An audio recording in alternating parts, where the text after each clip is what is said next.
afternoon. This is the news update on Dominion Television, Ibadan. I'm Uluwaemi Adelakun. The federal government of Nigeria has ordered the immediate closure of a mining site in Plateau State following the reported death of about 37 villagers from inhaling toxic gases. The incident occurred at an artisanal mining site in Zura community, Wase local government area, where at least 25 other persons were hospitalized after exposure to suspected carbon monoxide in poorly ventilated tunnels.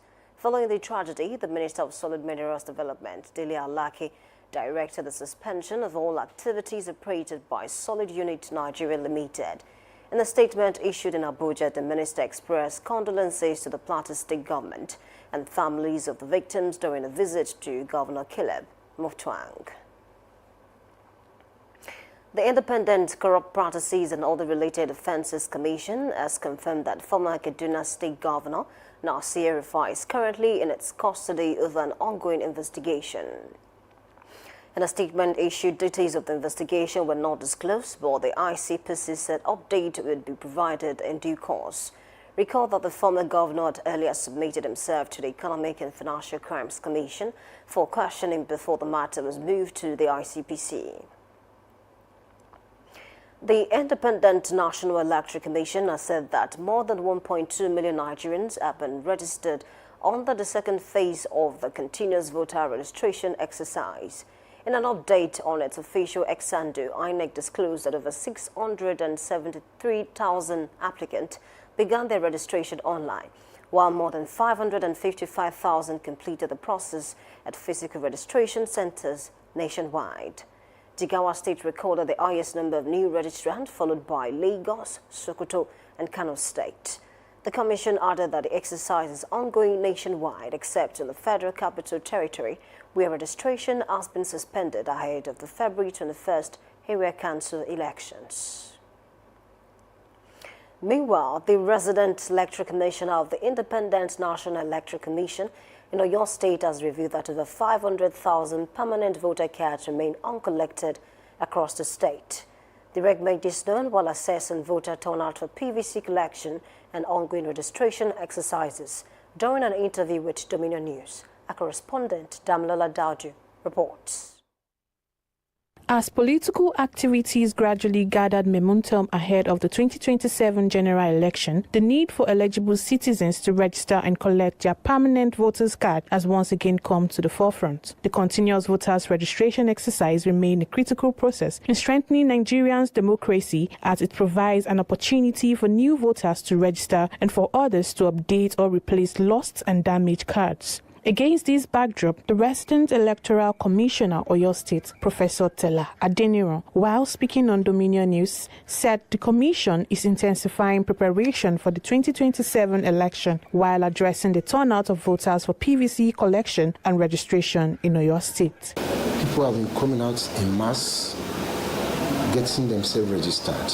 And in our own end, the Commission remains firmly committed by expanding democracy inclusions, ensuring that eligible Nigerians having the opportunity to get themselves registered once again, to update their registration status for those who lost their card, those who have their cards damaged. On the preparation for 2027 election, Professor Tella said INEC has maintained robust engagement with political parties in the state, holding regular meetings with security agencies, staff training, collaboration with press, and the National Youth Service Corps remain part of the preparation to ensure a smooth electoral process. And part of the level of preparation is the IPAC, which is Inter-Party Advisory, that they are having their meetings in our coalition center as I speak to you right now.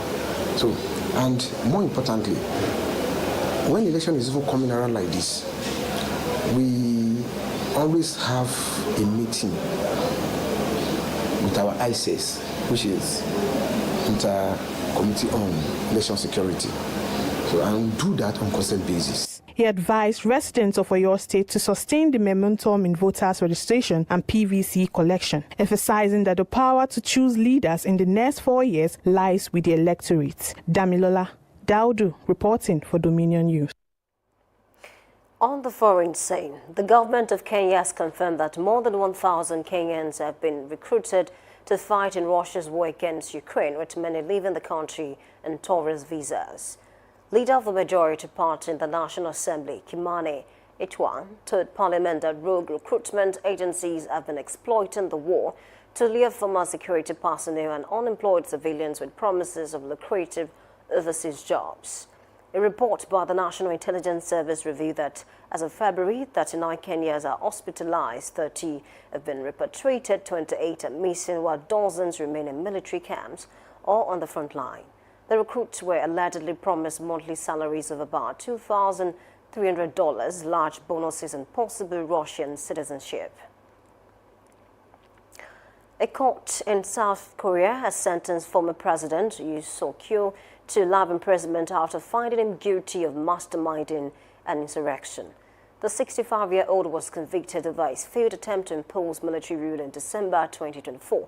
Although the order lasted only 6 hours, it plunged the country into political turmoil, paralyzed governance, and contributed to his party's defeat in the subsequent election. The verdict has further deepened divisions in the country, with supporters of the former president staging protests outside the court. Yoon is already serving a separate jail term linked to the martial law order and is expected to face 2 additional trials connected to the same incident. Colombia's 2026 election campaign is shaping up as one of the most violent in decades, with the presidential candidate assassinated, rebel attacks in major cities, and nearly 1/3 of the country deemed unsafe for candidates. The danger is especially acute in Cauca, where armed guerrillas control large areas. Indigenous congressional candidate Esnanda Gomez is campaigning under heavy risk, traveling through rebel-led communities ahead of the March 8 polls. Gomez will represent the Nasa minority as faced threats for over a decade. His vehicle was shot at months ago and last week. Indigenous lawmaker Ida Kuko was briefly kidnapped in the same region before her release. Despite the risk, Gomez continues grassroots campaigning across villages in southwest Colombia, highlighting growing concerns over candidate safety as the election approaches. Talking sport, Kwara United are likely to face heavy sanctions from the Nigeria Premier Football League following crowd violence that marred their own match against Rivers United on Wednesday. Trouble started after Rivers United scored a late equalizer through David Shalumade, triggering unrest among home supporters. Angry fans reportedly attacked match officials and blocked visiting players from leaving the stadium, while Rivers United's general manager, Oke Paluku, was also assaulted. The NPFL has previously imposed strict sanctions on clubs this season, including fines and relocation from home venues due to fans' misconduct. Kwara United, who are currently battling relegation, risk further setback if banished from their home ground in Ilorin. You can visit our website on www.dominion.org.ng to watch us live and interact with us. You can also follow us across our social media platforms: Facebook, Instagram, TikTok, YouTube, and LinkedIn at Dominion Broadcast and X at Dominion Cast. And that ends the news update on Dominion Television. I'm Oluwayemi Adelako saying thank you for watching and good afternoon.